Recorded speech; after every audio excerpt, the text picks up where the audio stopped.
Started then. So the theme of these lectures is quantum entanglement, and I gave a bit of an introduction yesterday. And essentially what we want to do is, or what I want to introduce you to, is a language and some tools with which we can think about entanglement or quantum entanglement in a systematic and quantitative way. In particular, yesterday I talked about entanglement entropy, and I put it in the context of quantum field theory. And today we want to take that idea and put it into the context of holography, or ADS-CFT. So this is the problem that I posed, or that we talked about. This is the typical entanglement problem. We have our favorite quantum field theory. We pick a Cauchy surface, or a t=0 slice. The field configurations on that slice represent the space of states. We divide the system into two by just introducing some kind of boundary or entangling surface. So I've got an inside and an outside. I integrate out degrees of freedom on the outside. Leaves me with a density matrix here describing the degrees of freedom in the region A, the inside. I stick it into the von Neumann formula minus trace rho log rho, and that gives me an entropy that measures the quantum correlations between the two parts of our quantum field theory.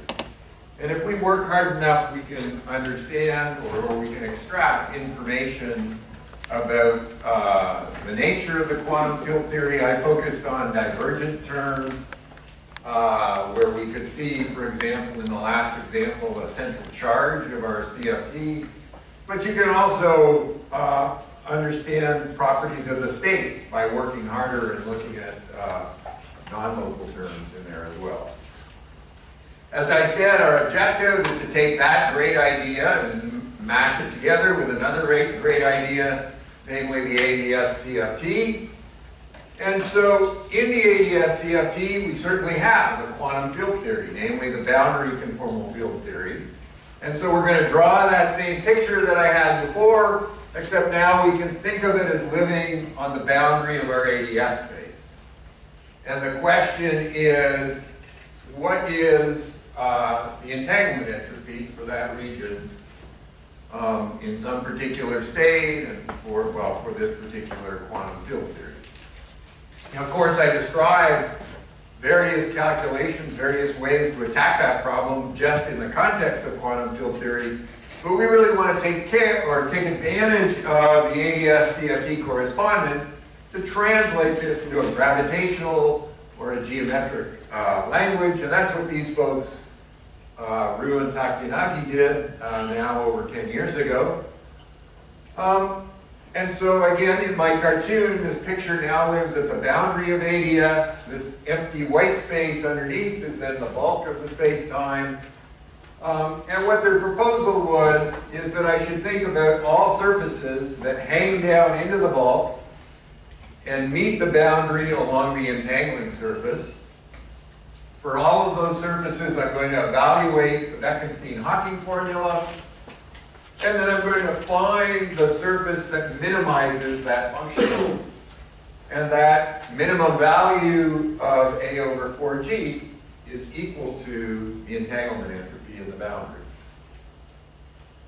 Now, some details about this are, again, I'm calling it an area, but this may be a higher dimensional surface. In particular, in my conventions, the space-time dimension of the boundary is always called little d.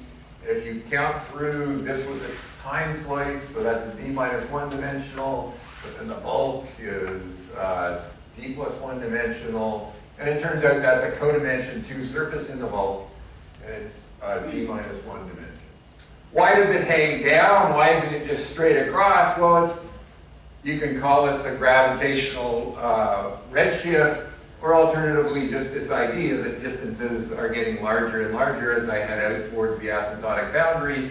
And so going down is actually a shortcut in this geometry. And of course, well, I mentioned I'm using the Bekenstein-Hawking formula. In here, even though it's not a black hole, there's no horizons in sight. Another minor detail is that I said look for the minimum, and that's all we're going to do today. But in the general case where there's some interesting dynamics happening in the bulk, I revised this formula slightly, or this description slightly, and I'm looking for saddle points, and so it's really only an extremal surface. Another thing is this symbol down here changed. Originally I said that I should pick the surface which extends out to the boundary and meets it along the entangling surface. This little wiggle means that this surface is homologous to the region A in the boundary, which basically just means that I can take that surface and I can push it up without meeting any obstructions into that green region A on the boundary.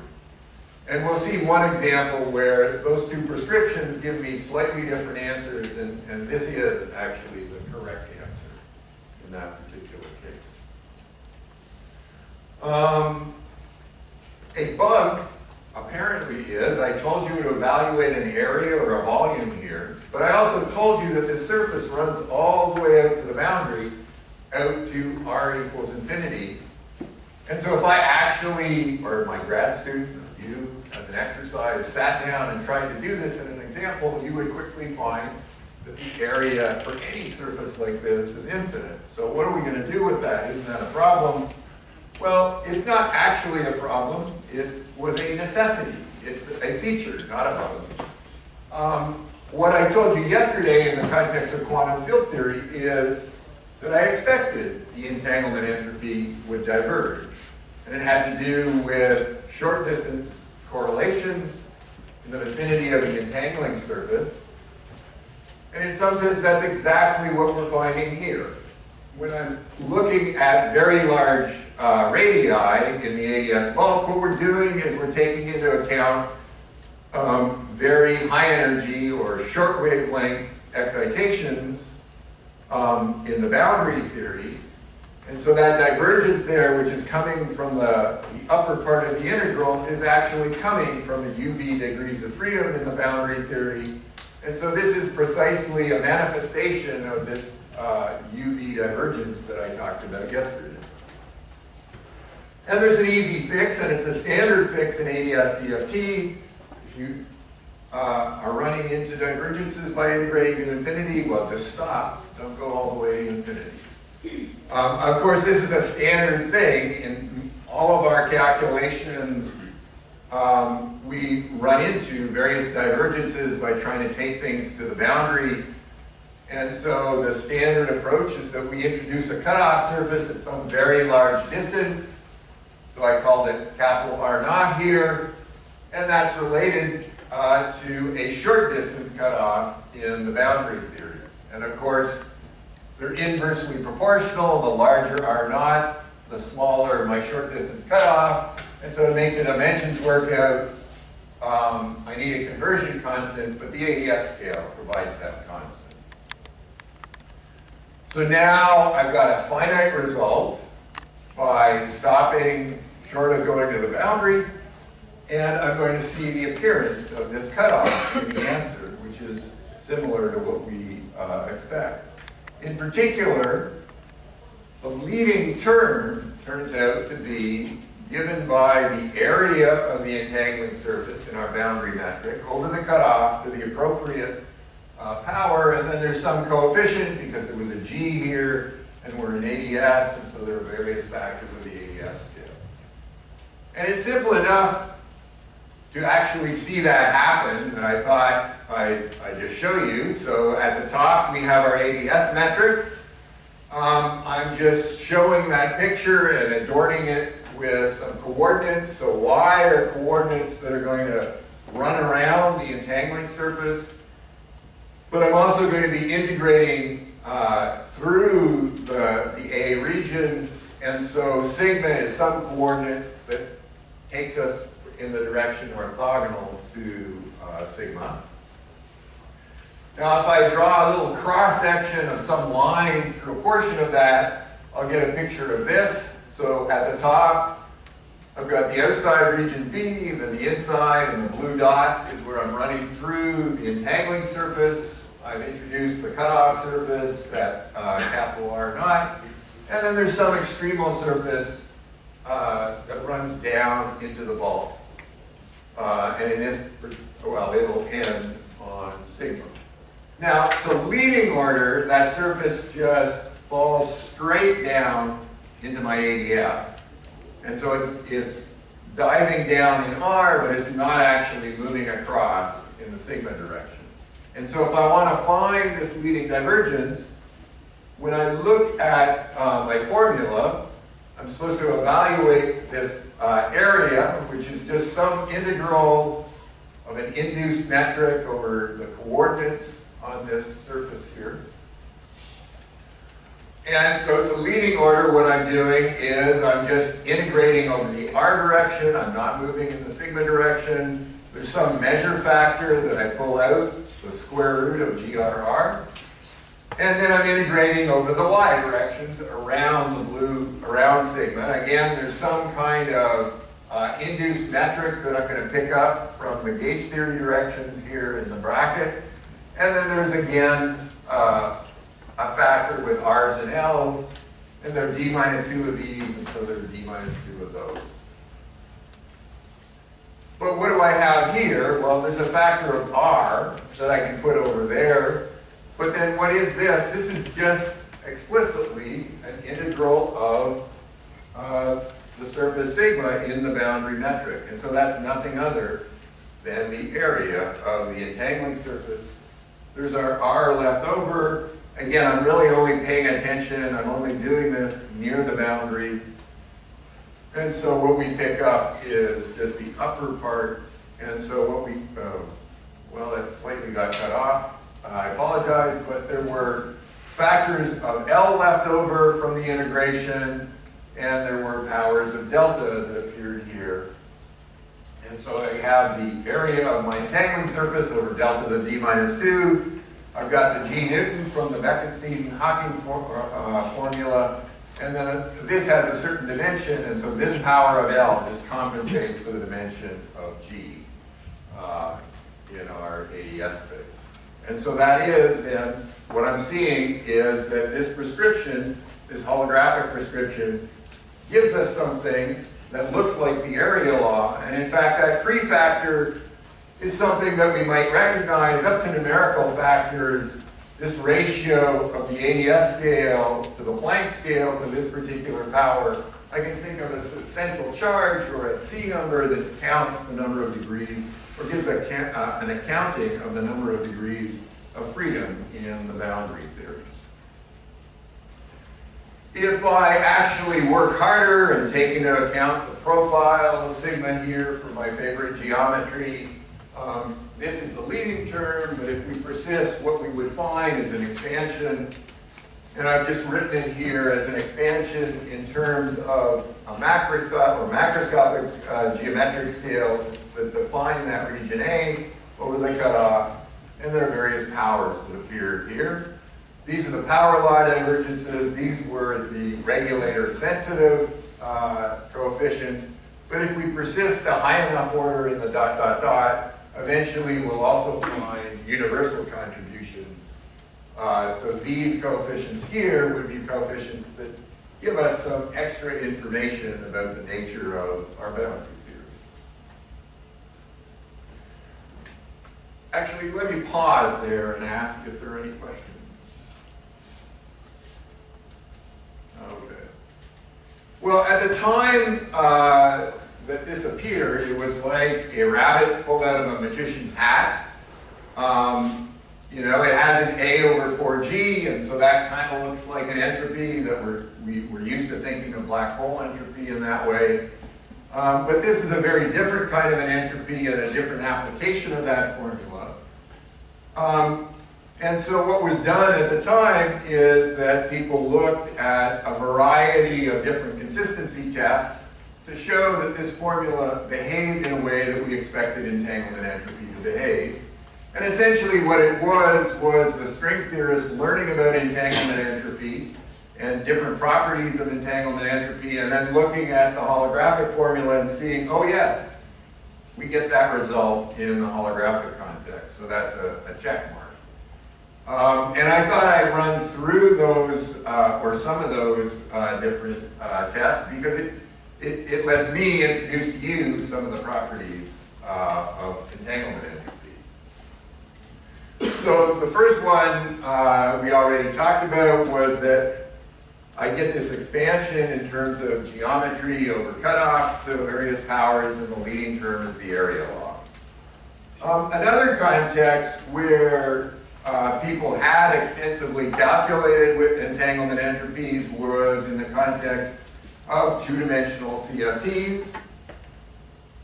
There we have a lot more symmetry, and we have a lot more control, and so people were able to produce, in particular Calabrese and Carty were some of the proponents, they were able to produce formulas like this one for the entanglement entropy of this problem here, and it's the problem that we were looking at the end of the last lecture.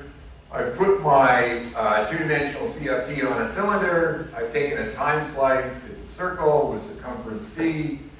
And then I have an interval, my region A, that has length L.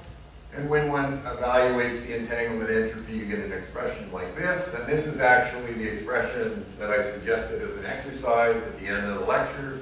But in particular, here we find the coefficient is the central charge of the CFT.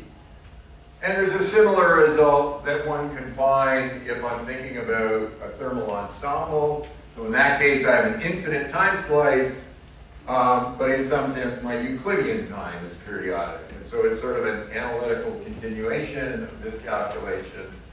And you end up with cinches, and rather than L or C's, you end up with betas or inverse temperature appearing in the formula.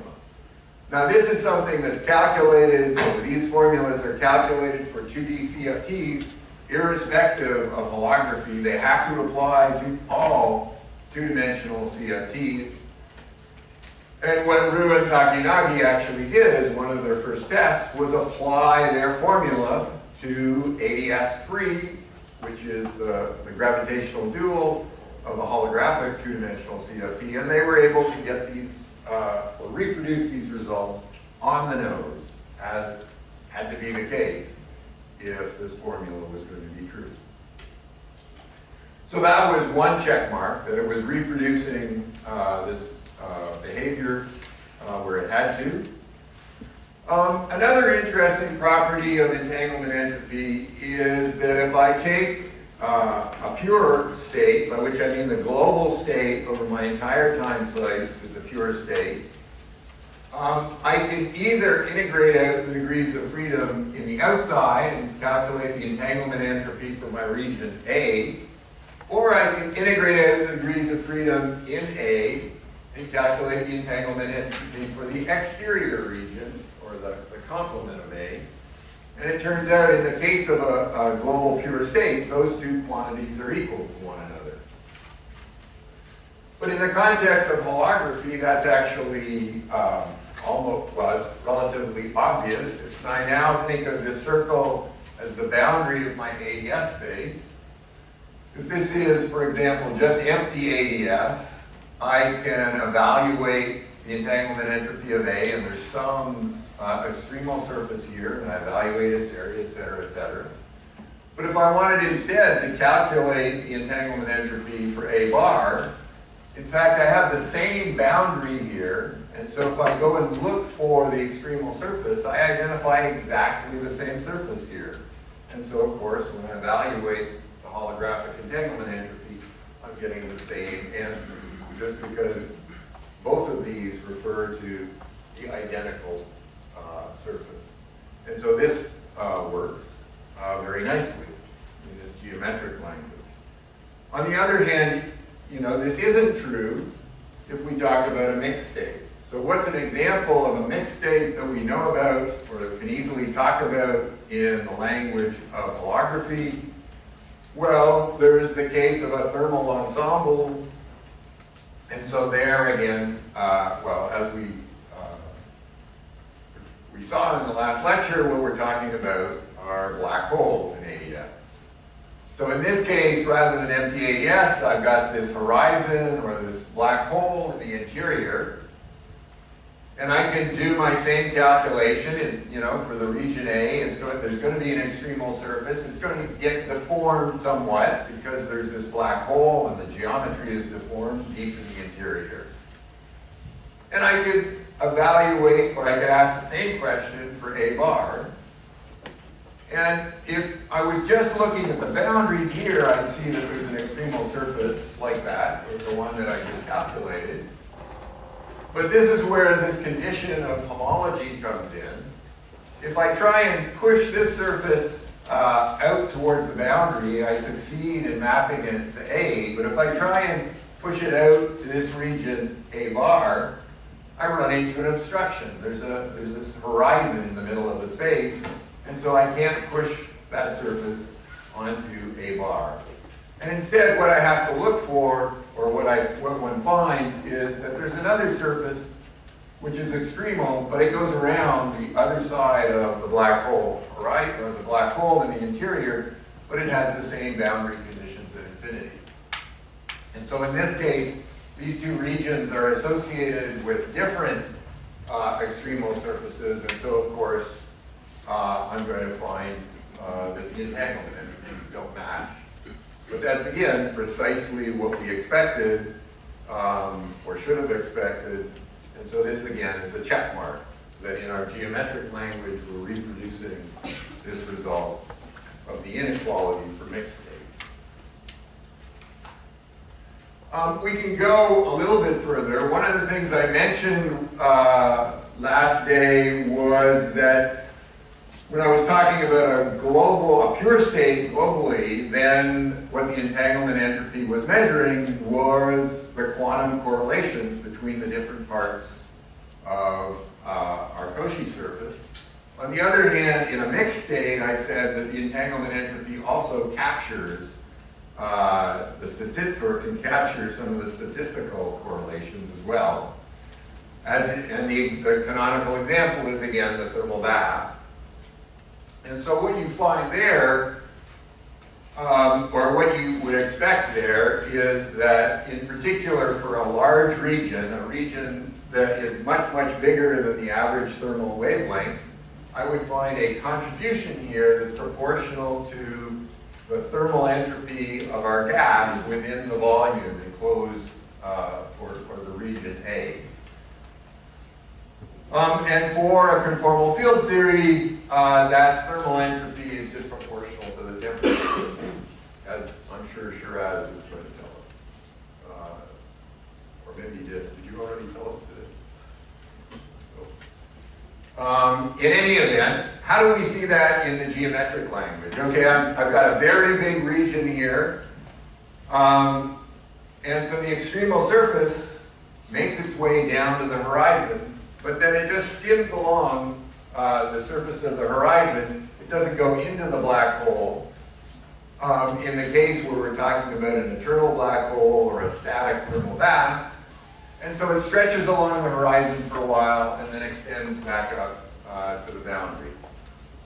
And so there's this region here along the horizon where I'm evaluating A over 4G, but that just is the black hole entropy, which is associated with the thermal entropy in the boundary theory. And so this contribution, A over 4G along this region, reproduces exactly the right entropy density, and there's a certain fixed volume rather than including the entire horizon. We only consider this part of it or this extent in the gauge theory direction, and that gives us that volume there. And so that's another checkpoint in the discussion. There's also an interesting interpretation of the horizon entropy that has to do with entanglement. As I'll emphasize next day, when I think about the eternal black hole, I get some kind of Penrose diagram that looks like this. And there are actually two AES boundaries. And I associate those with my CFT and a copy of the CFT on the other boundary, the so-called sigma field double. And so what this describes is actually a pure state in the Hilbert space of both of these CFTs together. Now I could ask though, what's the entanglement in that pure state between the CFT degrees of freedom in the original CFT and the degrees of freedom in the thermal field double? Now the boundary, or what I would be imagining that I'm doing is I'm integrating this out. The remaining degrees of freedom are described by the degrees of freedom on the entire boundary, or the time slice of the entire boundary here. So I want to find an extremal surface in the bulk that is homologous, or it can be pushed back out and cover an entire time slice at infinity. But then I want to find where it settles, where it finds its extremal value in the interior. And so it turns out that, well, as you may know, if I run down, the radius is very large here, spheres are very large, they get smaller and smaller and smaller. They hit a minimum at this particular point on the horizon, and then there's the other side of the Einstein-Rosen bridge, and so the spheres become larger and larger. And so the extremal surface is this one right at the horizon, or the so-called bifurcation surface in this particular context. And if I evaluate A over 4G there, I'm just evaluating the horizon entropy. But that is then the entanglement entropy between these two sets of degrees of freedom.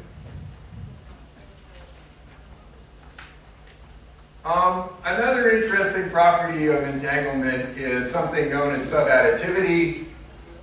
In general, if I had a region here that I'll call A, I can evaluate S of A, and that tells me about the entanglement, the correlations between all of the degrees of freedom in A and those on the outside.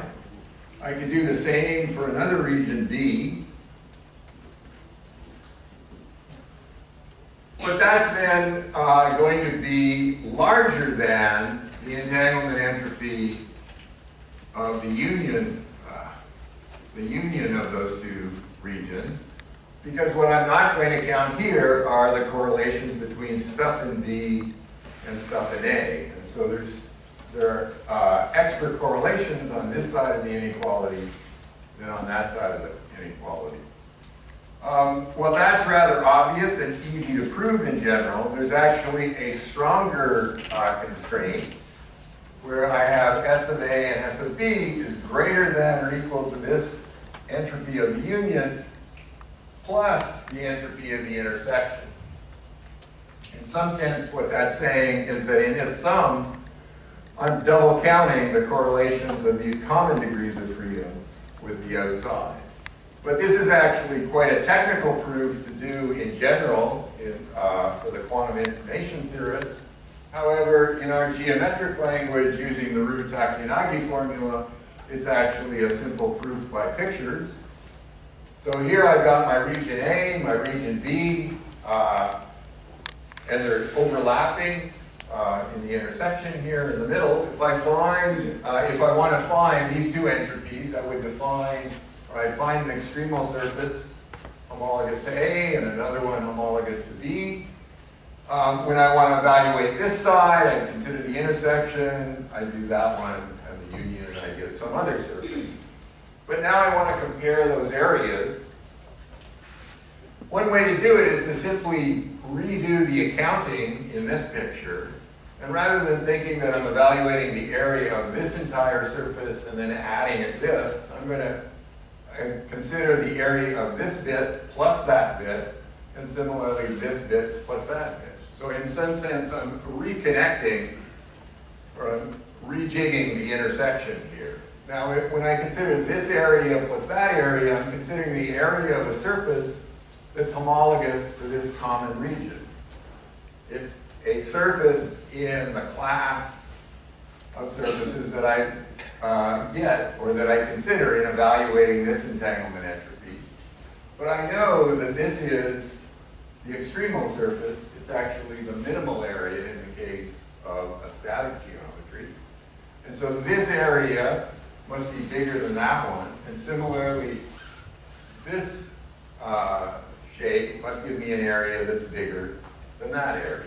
And so if I put those two inequalities together, I've got the inequality at the top very easily. Again, just proof by picture. We didn't have to work at all. Now, implicitly, when I talked about, well, these surfaces, they were all living on the same time slice in the vault. And I assumed that the extremal surface was the minimal surface.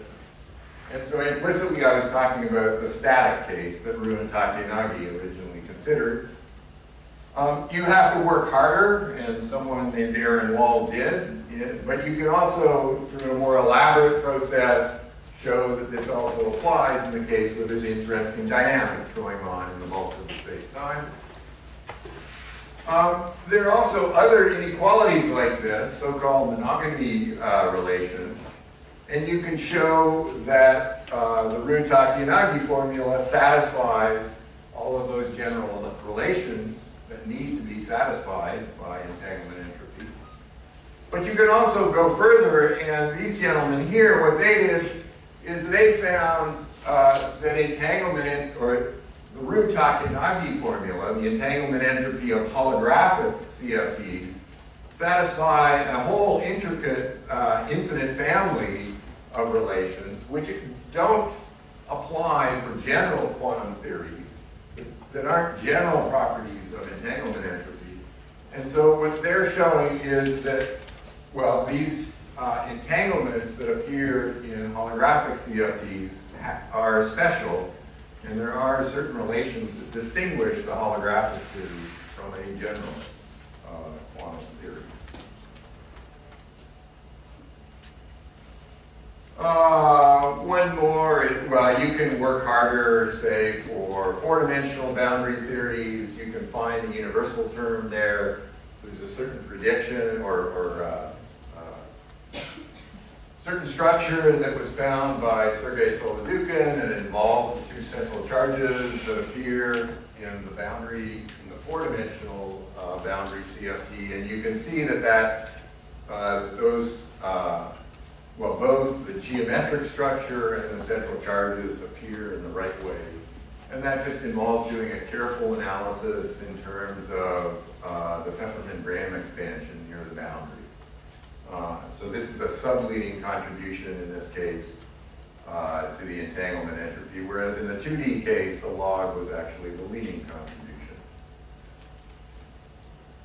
You can actually derive the holographic entanglement entropy formula for a certain special case, namely for spherical entangling surfaces working in the vacuum. But even more recently, well, it's now 4 years old, these folks came up with a general derivation for holographic entanglement entropy. Again, they began by thinking about just static space-time. But last summer, there was a more elaborate discussion that also applied for the case of geometries where there's interesting dynamics going on and you're evaluating entanglement entropy. So those are the various tests of entanglement entropy. But I'll just pause. Perhaps this is all review for most people, but I'll pause and ask if there are any questions about what I've said so far.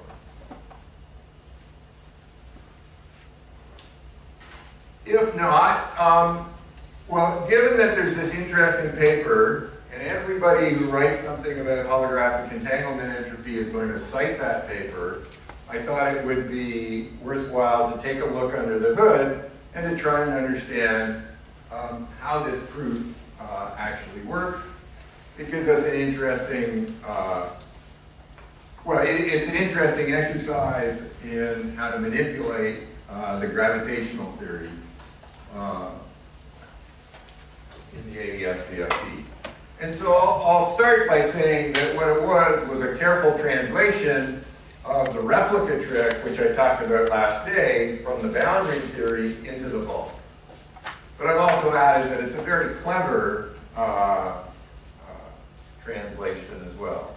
So let's just remember what the replica trick was about. The first thing we did is we found some interesting geometry in the quantum field theory. And this was an n-fold cover of our original space. And what we did is we put in these cuts, if you like, in the region that we were interested in, and then we sewed the geometries together in some particular fashion or some particular sequence to get this n-fold cover. And what the path integral or the partition function on that particular geometry was going to give us is the trace of rho to the n, which we were going to then manipulate to get the entanglement entropy. So the other steps were, I start by building that interesting geometry. I evaluate the partition function for an infinite sequence of such geometries. I get some set of numbers at n, which I then extend or continue to real values of n, and then I'm going to manipulate them, and I'm actually going to use this formula at the bottom. If I have a Zn here for general n, I take the log and then take this derivative, and then we look back at n equals 1, and that expression recovers the entanglement. So let's see how Maldacena and Lukowitz applied each of these steps, or thought about each of these steps in the holographic context.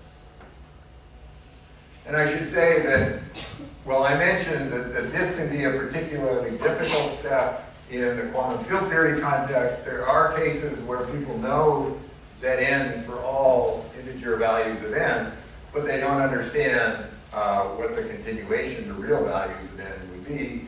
It turns out that that's, well, the prescription they give is particularly easy in the context of ADS-CFT. So the first thing, and this is an in-principle step, I was supposed to build this n-fold cover. So I have some geometry now for a particular entanglement entropy problem that I'm interested in, or a Rayleigh entropy problem. And that's then my boundary geometry, and that becomes data then for solving the gravitational equations of motion. And I'm going to find, in principle again, some bulk solution that corresponds to this boundary data given by B sub n. So this is my boundary geometry, this is my bulk geometry. Now, one of the things to note is that this geometry on the boundary is a singular geometry. In particular, there were these cuts at the entangling surface, so there was an angular excess. If I had to go around the entangling surface n times to get back to where I started. But on the other hand, the data, the boundary data, or the initial data for my equations of motion may be singular, but the bulk geometry smooths that all out. And so the gravitational solution that we're interested in here is actually a smooth geometry. It's just the initial conditions or the boundary data that has some kind of geometric or some kind of singularity. So that's actually an important observation that I should think of smooth. Well, there's some interesting solution in the bulk associated with my problem, but it's going to be a smooth geometry. Then I was supposed to evaluate the partition function on this Dn, this particular geometry. And so we're going to do that using the standard ADS-CFT, and in particular using the standard saddle point. So ADS-CFT says the partition function on our boundary geometry is equivalent to the string partition function on our new bulk geometry. So there's something that might look like perhaps a string field theory path integral. But we're going to be working implicitly here. I'm working in some large n, large lambda approximation. And so we're only going to do a semi-classical approximation to this. And so I should think that I'm only looking at gravitational fluctuations or fluctuations of the supergravity fields around my favorite bulk solution. And again, in this approximation, we use the standard saddle point approximation that the path integral to leading order is given by the exponential of the gravitational action evaluated on shells for this new solution that we found, or in principle we found in the first step. So that's the answer on the gravity side. Just the notation that I was using above, this thing is what we call Zn. And so in our formulas then, the gravitational translation of this quantity is going to be just the gravitational action evaluated on our new background. Now we were supposed to continue that answer to real values of n. And so this requires a bit of an aside, or a diversion.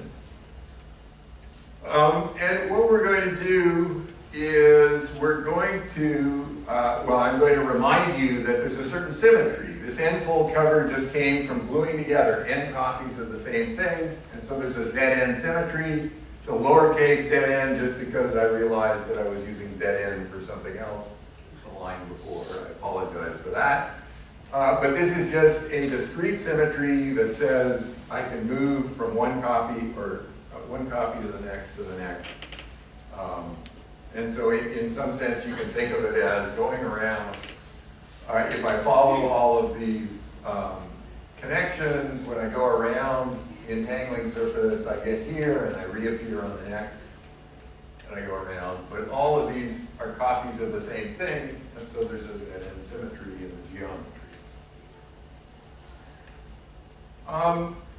And then Lukowitz and Maldacena make this assumption that I can extend that symmetry into the bulk.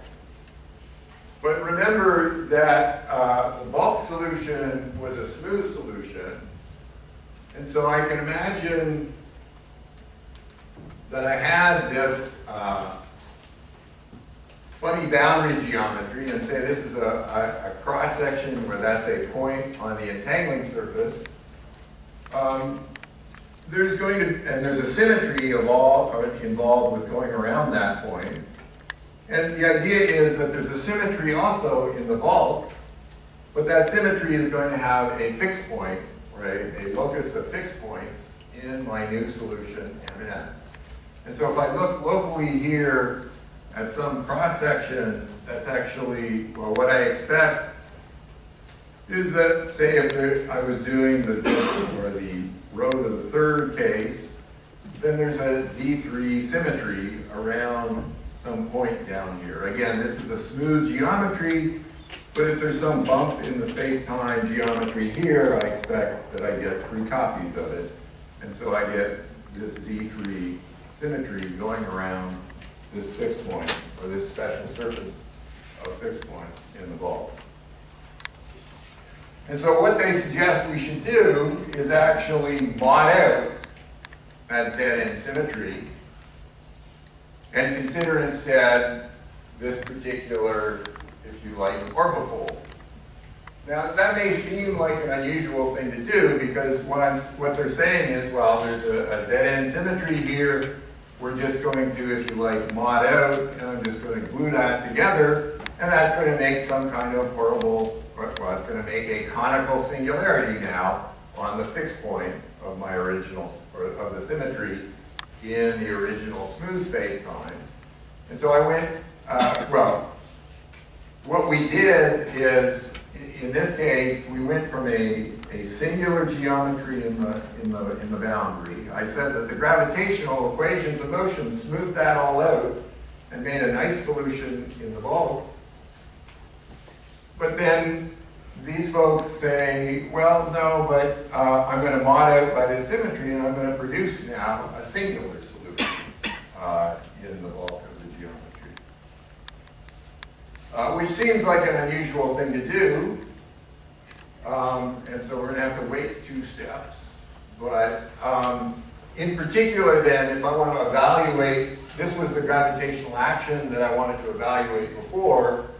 In this case, I'm just taking, well, here I'm taking a third of that geometry, and so if I can evaluate the action on this geometry, then I have an extra factor of n, or 3 in that example. And so they make the remark that if I work with this particular orbifolded geometry, then I evaluate the gravitational action there, but what I'm interested in is going to be multiplying that gravitational action by an extra factor of n to get the answer that we were aiming for up there. And this is really the reason why they wanted to do this, because they were familiar with the idea of cosmic branes or cosmic singular strings. And the idea is that when you have a codimension 2 brane in your geometry, what it does is exactly just introduce some kind of conical deficit.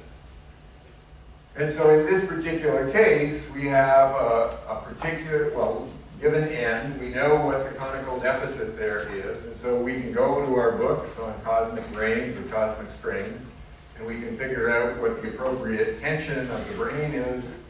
And what you find is that this particular geometry, it looks like there's a source in the geometry that has a tension that's proportional to 1 over g, and it's related to various factors of n that appear there.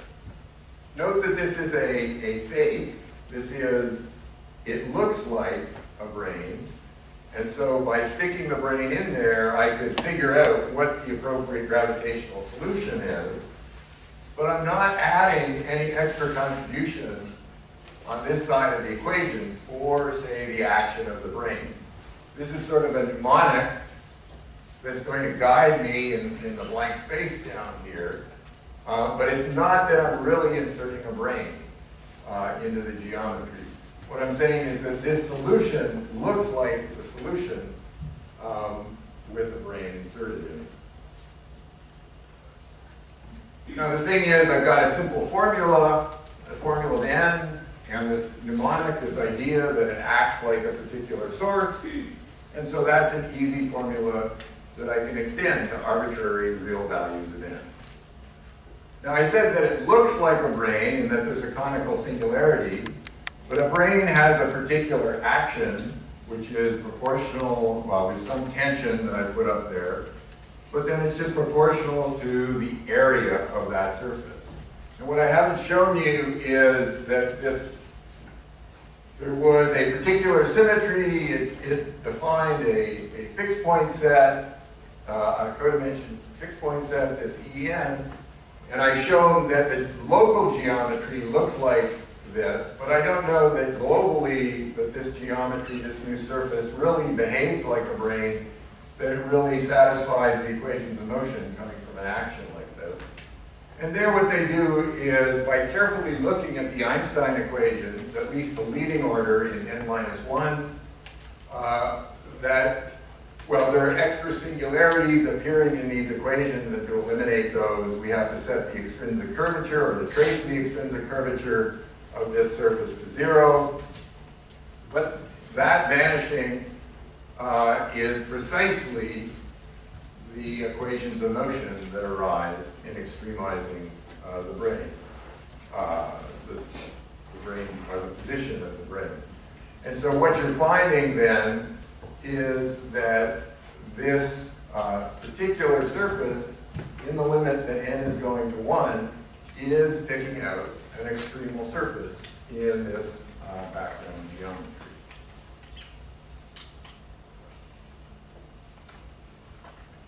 So then we had our formula for the entanglement entropy. This is where our last step, we had the various ingredients. First, that log was given by a gravitational action in our problem. I wanted to substitute the smooth solution for the orbifolded solution. And that involved introducing an extra factor of n. And so when we do this, we end up with this particular solution here. But we're only evaluating it at n equals 1 to get the entanglement entropy. So what we're doing is we've got a gravitational solution. We're introducing something that looks like a cosmic brane with a very small tension into the background, we're making a small perturbation, and we're asking what's the response of the gravitational action. However, we're evaluating the gravitational action on shell, and so if I take this, I'm tweaking the metric to introduce this small brain source, I'm going to get something proportional to the equations of motion.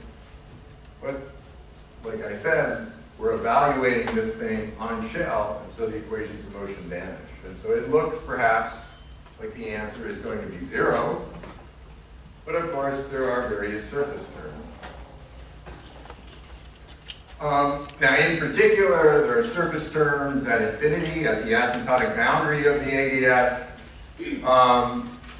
but some of those vanish because of the they're required, they're contributing to an integration by parts to achieve this vanishing of the equations of motion, and the other terms are unaffected, the bulk or the boundary geometry is unaffected, and so those terms at asymptotic infinity aren't contributing. And so again, we're left with the question, well, is the answer really going to be 0 in this calculation? But of course it isn't. If we go back a couple of slides, there was this step here where we said that we were going to orbifold out, and that produced this factor of n. But again, what I emphasized is there wasn't an extra contribution on this side of the equation for some source being introduced into the bulk. And so what you can think is that what you were really doing here is you were integrating the gravitational action up to some infinitesimal cutoff surface that kept us away from the orbifold singularity. And so implicitly, it's like there's a small cylinder cut out of the geometry, this some regulator surface that cuts out any sources from that side of the equation. And so there's an extra boundary that is hidden in the problem, and it's a boundary that extends along this extremal surface. If you look to see what the boundary terms that appear there, there's some expression, but if you actually evaluate them, what you find is perhaps precisely what we were expecting, namely the area of our extremal surface over 4G. And so what we've done through these various manipulations of the bulk geometry is we've produced precisely this formula that what I'm doing at the end of the day is I'm evaluating the Bekenstein-Hawkins formula over an extremal surface that runs through the bulk and ends on the entangling surface out here at the boundary. And implicitly, we were talking about static geometries because implicitly I was using this recipe where I went to Euclidean time, and so that wouldn't be possible, or it would be much more difficult if I was thinking about some kind of dynamics. But that dynamical case, and the extension to what's called the HRT formula was covered, well, just last summer by those folks there. One last comment is I wanted to compare to the idea of twist operators in this approach. Remember I said last day that we had this funny geometry on which we were evaluating the partition function of our quantum field theory.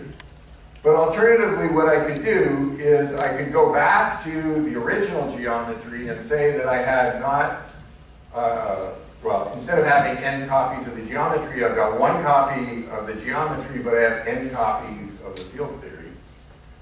The field theories have to talk to each other to produce the desired result, and so what we do is we insert some operator along the entangling surface that introduces a cut that gets the various field theories talking to each other.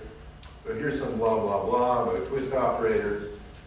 But I wanted to compare this to what we did in, or what Maldacena and Lukowitz implicitly were doing when they were manipulating the bulk construction here. One of the things they did is they had a particular symmetry this replica symmetry, and they modded out by that symmetry. And I focused on what was happening in the bulk. I was producing some kind of orbifold singularity in the bulk. But if I think about what happened in the boundary, I had this n-fold cover, and I modded out by the symmetry that was covering or connecting all the covering sheets. And so what I ended up with was just the original CFT background, or the original geometry, the original background that we were working with. So now it seems that the boundary data that we're talking about is just the simple background that we had in the original CFT. But the reason that we're not getting, say, an empty space or an ADS space solution, the reason we're still getting some new solution is that we introduced a new source in the bulk.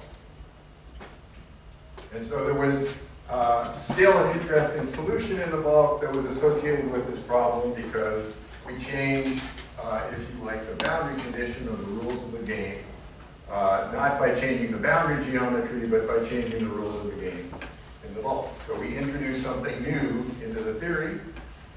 Another comment is that the gravitational action that we're evaluating is not just the gravitational action of this new solution. Rather, we're instructed to multiply by a factor of n. And so effectively what we're doing, if you like, is we're saying that 1 over Newton's constant gets replaced by some new Newton's constant where there's this extra factor of n.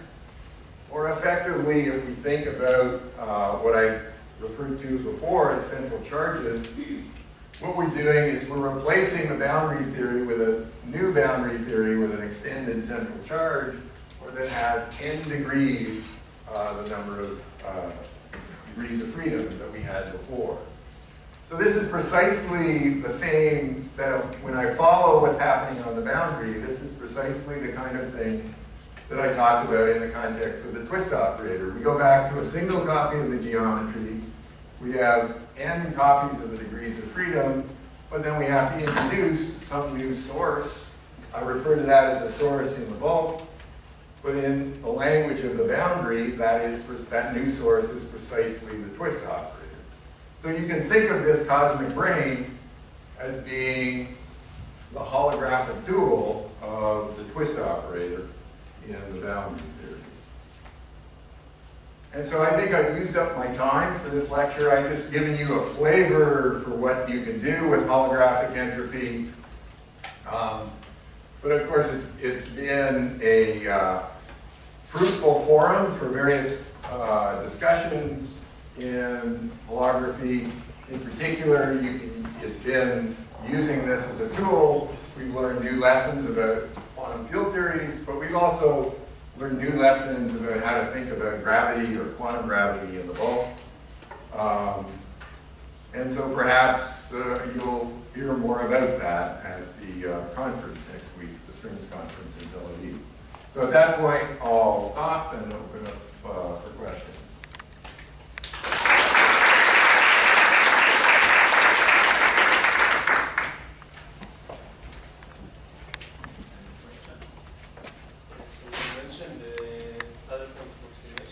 Yeah.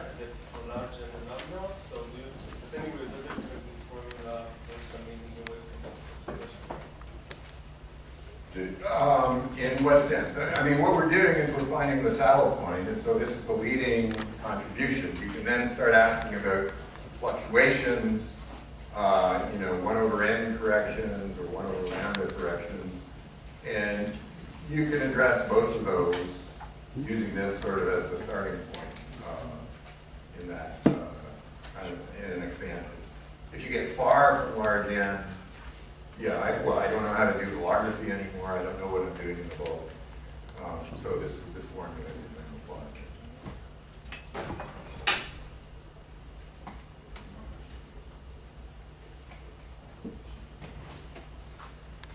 Yeah, fantastic.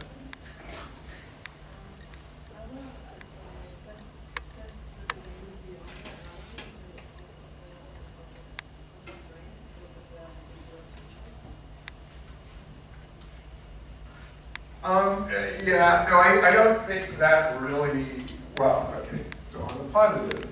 Sure you can. Of course you can, Shira. In particular, you know, a lot of this was a discussion. In principle, you do that. You find this solution. In principle, you do that. But, you know, there is the context of that I gave lip service to, where there was a spherical entangling surface, and you're in the ground state of the CFT. There you can do actually all of these calculations very explicitly. And they were done, but they weren't interpreted in this particular way. And in particular, you can, you can study the properties of the twist operators in that particular context. And you see that there it's associated with a horizon, but if you mod it out, it would be associated with some singularity on the extremal surface. So on that context, I think you can. The reason I put a wiggle, I don't know what, I never know what you're thinking when you look like that. But the reason I put a wiggle here is I think that the place I really cheated, the place that this doesn't quite work, is in this step right here. Or I don't understand fully this step here. I said, you know, effectively, I'm looking at a theory where the central, or there are n copies of the degrees of freedom. What I really know is that this accounting of the degrees of freedom, you know, increased by n. But that, I mean, the theory that I'm looking at doesn't look like the tensor product of n copies of the same thing. And so I think the analogy may break down here, or to make that precise, I have to really understand what that factor of n is telling me about the boundary theory. So yeah, that's why I put a wiggle on